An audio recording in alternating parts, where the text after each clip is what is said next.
We're going to subtract one polynomial from another by adding the opposite of the polynomial being subtracted. Recall the rule for subtraction. A minus B is equal to A plus the opposite.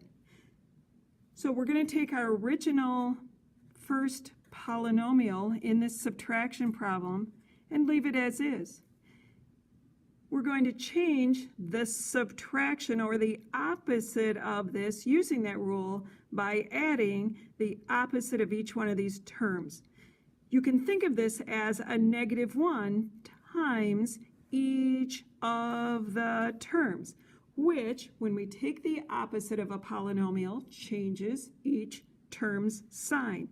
-1 times y to the third is a -y to the third. -1 times -7y squared is a +7y squared.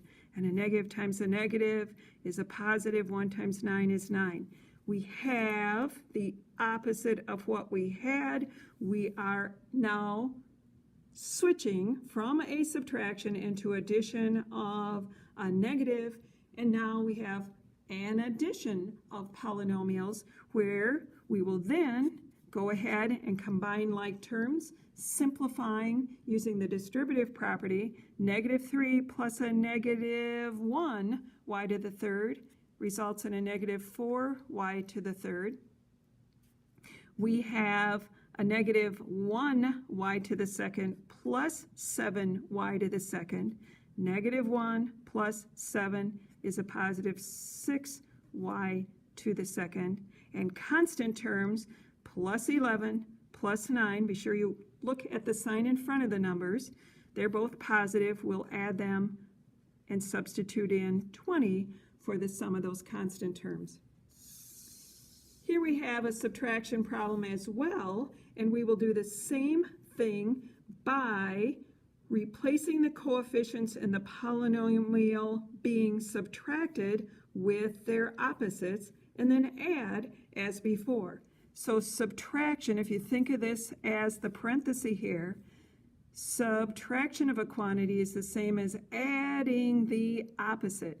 So our minus on the first term becomes plus, our plus becomes a minus, and our minus becomes a plus. We're now adding by using the rule of subtraction.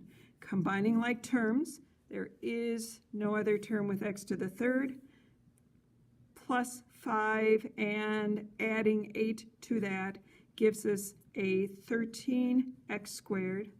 A -3 plus a -5, they're same sign. 3 and 5 is 8 for our x term, and a -12 plus 10 results in a -2. The sum of those two polynomials after we changed our subtraction of the opposite gives us an equivalent value.